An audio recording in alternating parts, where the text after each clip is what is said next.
नमस्कार दोस्तों, वार्ता चैनल में मैं शालीमार जायसवाल आपका स्वागत करती हूं। तो आइए बिहार के चुनाव पर एक नजर डालते हैं। बिहार की चुनावी जंग में आज बीजेपी के फायर ब्रांड नेता और उत्तर प्रदेश के मुख्यमंत्री योगी आदित्यनाथ की एंट्री हो चुकी है। जी हां, बिहार विधानसभा चुनाव में यूपी के सीएम योगी आदित्यनाथ ने कांग्रेस और आरजेडी को आड़े हाथों लिया है। सीएम योगी ने कहा है कि बिहार के विकास को रोकने के लिए आरजेडी और कांग्रेस ने फिर से एक शरारत शुरू की है। विकास बनाम बुरके की शरारत शुरू हो गई है। ऐसा तब है जब बिहार विकास की बात कर रहा है, जब बिहार के नौजवानों के मुंह पर विकास की चर्चा है, तब यहां पर बुरके को लेकर कांग्रेस और आरजेडी ने नई बहस को आगे बढ़ाया है। मुझे बताइए, क्या इनको फर्जी पोलिंग करने का अधिकार देना चाहिए? क्या विदेश घुसपैठियों को बिहार आकर यहां के नागरिकों के अधिकार में डकैती डालने की छूट देनी चाहिए? आरजेडी और कांग्रेस फर्जी पोलिंग की कोशिश में जुटी है। सीएम योगी ने कहा है कि ये लोग दुष्प्रचार का सहारा ले रहे हैं। दुनिया में कहीं भी जाने पर अपनी पहचान दिखानी पड़ती है, चेहरा दिखाना पड़ता है, लेकिन ये लोग चाहते हैं कि बिना चेहरा और पहचान पत्र देखे जिसकी मर्जी आए वह वोट डाल दे। इसीलिए यह चाहते हैं कि ईवीएम मशीन ना रहे। ये लोग जबरदस्ती मतदान कर गरीब के हक पर डाका डालते हैं, फिर वही करने की कोशिश की जा रही है।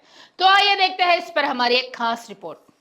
सीएम योगी ने आरोप लगाते हुए कहा है कि आरजेडी और कांग्रेस फर्जी पोलिंग की कोशिश में जुटी है। सीएम योगी ने कहा है कि आज जब बिहार को पहचान मिल रही है तो आपकी इस पहचान को फिर से धूमिल करने के लिए कांग्रेस और आरजेडी ने एक शिगुफा छोड़ा है कि विकास नहीं बुरका चाहिए। इस जनसभा में सीएम योगी ने कहा है कि फर्जी वोट डलवाएंगे लेकिन चेहरा नहीं दिखवाएंगे। तीर्थ यात्रा में विदेश जाएंगे, एयरपोर्ट पर चेहरा दिखाएंगे, अपना वहां पर पासपोर्ट दिखा के अपनी फोटो भी दिखाएंगे, लेकिन बिहार में वोटिंग होगी तो कहेंगे कि नहीं, बुर्का को छोड़ो मत, चेहरा दिखाओ मत, फर्जी वोट डलवाने दो, जिससे बिहार के गरीबों के हकों पर फिर से डकैती डाली जा सके। सीएम योगी ने जोर देकर कहा है कि आरजेडी और कांग्रेस बिहार के विकास को रोकने के लिए यह नई शरारत शुरू कर रहे हैं।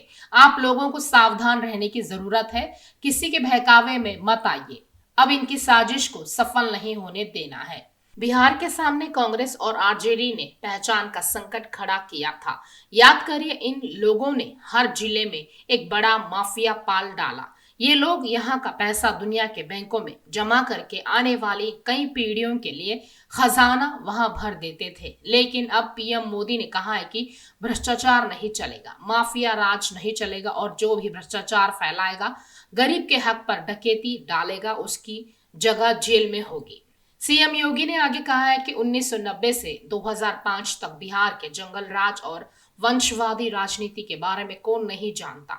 आपने देखा होगा कि वो कौन लोग थे जिन्होंने बिहार की ज्ञान की आध्यात्मिक भूमि को वंशवादी राजनीति और अपराध की भूमि में बदल दिया, जिससे हमारे युवाओं के लिए पहचान का संकट पैदा हो गया।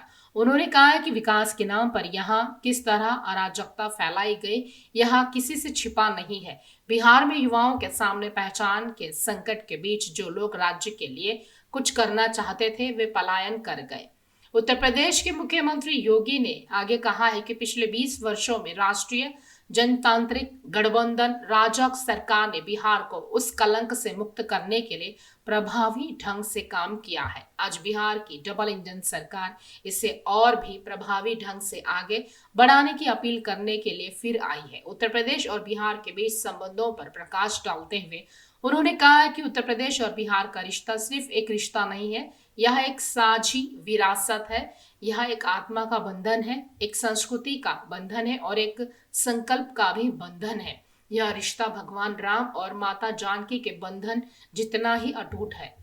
खास खबरों के लिए देखते रहिए वार्ता चैनल।